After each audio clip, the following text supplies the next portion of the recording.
Today's video is going to be all about how I like using layers in my melodies in 2023. Fun, cool little ear candy effect tricks that I've stumbled into across my time as a music producer now. Analog synth, string instruments, tape delay plugins, pitching stuff up and down, and how that can unlock a bunch of different cool artifacts and fun frequencies within the sounds that you're working on. Foley textures, those lo-fi sounds, white noise, and cool, fun, artful ways. If you guys like the video, feel free to go follow me on Instagram at Gavin Hadley _. Check me out on Beatstars, Gavin Hadley _ as well. Without further ado, let's get into it.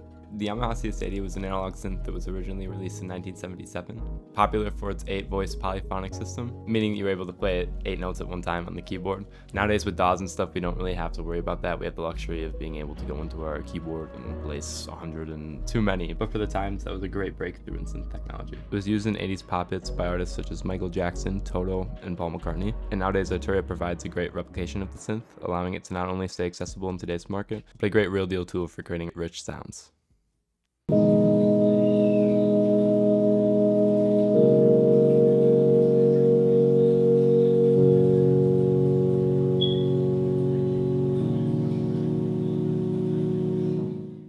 To me, bass is the most important part of giving chords their character and can have the most say in what chords become what and what chords feel a certain way sometimes. So bass is definitely not something to overlook. I follow the root notes to all the chords that I just broke down, except for the second chord, where I reharmonized the bass note to G sharp. And then notice the bell tone that's paired with this bass sound here. It's just really cool small detail in the bass. And then in the piano progression, we're also following that G sharp in the root for the third chord. In most cases, I won't go seeking to reharmonize a bass note. It kind of just happens, and to be honest, I don't really even realize it in the moment. It was only after the fact when I dove back into this melody and I was learning it so I can break it down a little bit better for a YouTube video where I realized, hey, I reharmonized the bass note.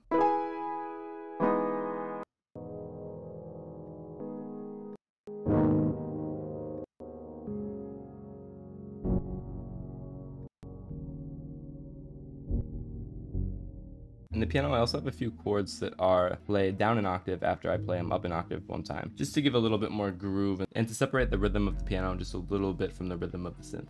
I love using arps because of their unpredictability. A lot of the times there can be so many different notes going on. I like picking arps that are playing anywhere between 1 to 4 notes. A 1-note arp is just like playing octaves sort of between each other. That's super easy to just sit on top of most progressions because it's only playing 1 note. You don't have to worry about chord progressions clashing, not matching. That's where the 1-note arps come in. This is actually a 1-note arp today too. And the sound was designed by Kiri Gerbs. Shout out to him, awesome producer.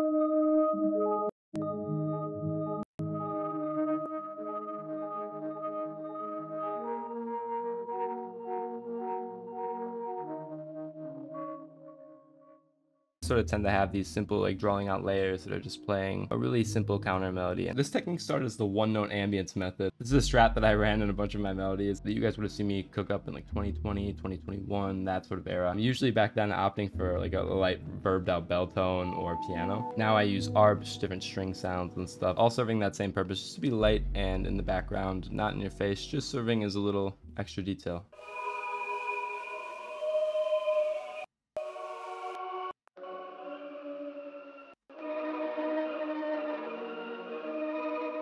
I'm layering these on top of chords, remember, so oftentimes I'll pick the third of whatever the chord is that I'm layering it on top of, since that note is pretty important when it comes to defining that chord's character. But I don't always follow that method. If you look down to this third interval here, and the chord that this is playing on top of, there are actually no B's or D sharps playing. But the reason I did it is just because I thought that this was a nice melody on its own and that these notes didn't clash too much with the other chord progression, and they can become their own separate entity within the mix.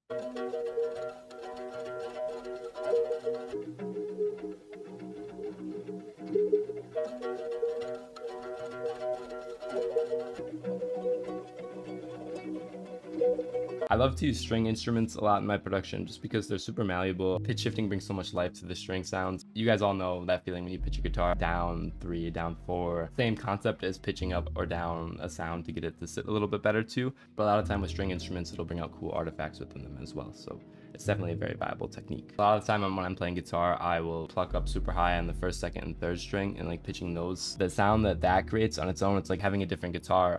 If you go in and pitch it down later after the fact, it sounds like a different instrument. So it just opens up a bunch of possibilities there. For our string bit in this, we're using this tremolo sample that I found. I chopped it up a bunch, essentially getting it to play these like dissonant intervals in the background, but they just have this really cool plucky tone to them. And then we just pitch it down 3 to get it in the same key as our sample. Down here, we have another layer falling in that 1-note note ambience, sort of interval counter melody territory. It's super subtle. So that's why I think we're able to get away with so many different extra sounds on this beat, because all of them are really subtle and they're all giving each other space to mix around in.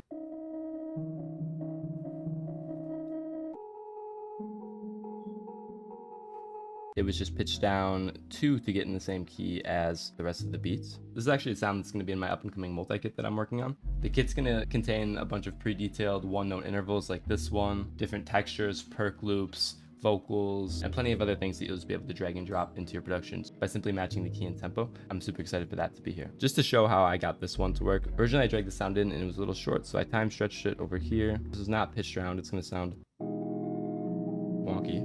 So I set the match to key, and that was pitched 2 down. This is what this texture layer sounds like. It's coming from the CM5 synth, bad plane preset, and it really does sound like a plane.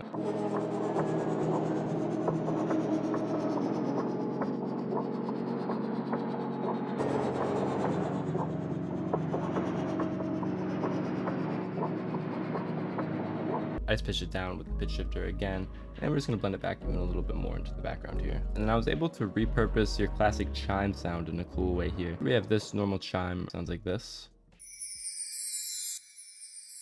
Sound shifter on it, pitching it down an octave, the classic. I have RC20 retro color. It's on this Flux digital preset, which is basically just giving it a bunch of cool digital frequencies that disrupt that original bell sound, and it sounds like this.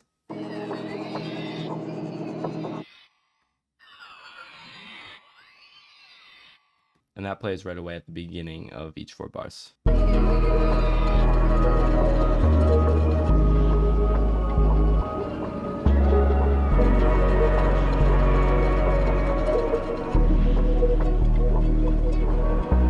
what it sounds like on its own.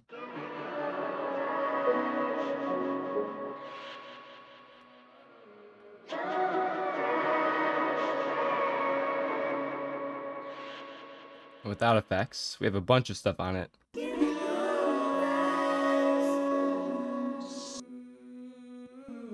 First thing I added was an EQ, taking out some low end. I have a delay, some reverb, tape Melify, and an RC20 just to make it sound all weird. It's a 2-step primarily, but just a little bit of rolls coming in and out.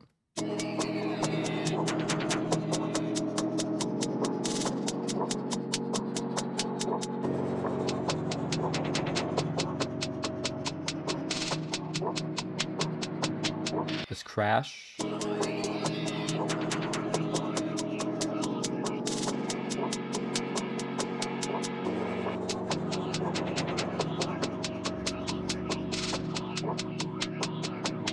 This tom.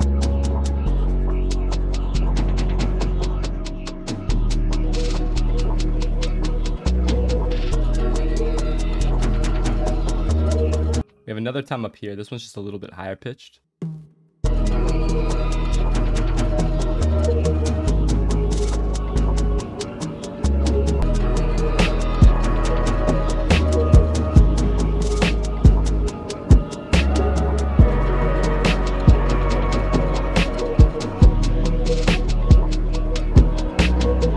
And yeah, those are going to be all of the layers in today's beat. The reason that I decided to title the video what I titled it today is because I just really like constantly trying to find new sounds, new layers, and figuring out new ways to blend them. That's a big passion of mine, and it's definitely something that a lot of others out there have as well. It's almost like creating like micro instruments for me. Like pitching a guitar down just gives it a whole new sound, and this learning that there's this whole world of effects and shifting sounds and making them something that they once were not. There's just so many different ways of being able to do that nowadays. Prime example of that is just the guitar and halftime, and being able to pitch guitars up and down, reversing things.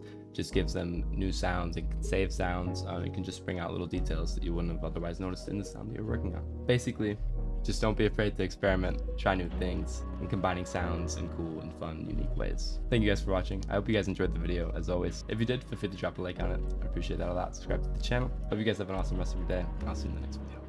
Peace.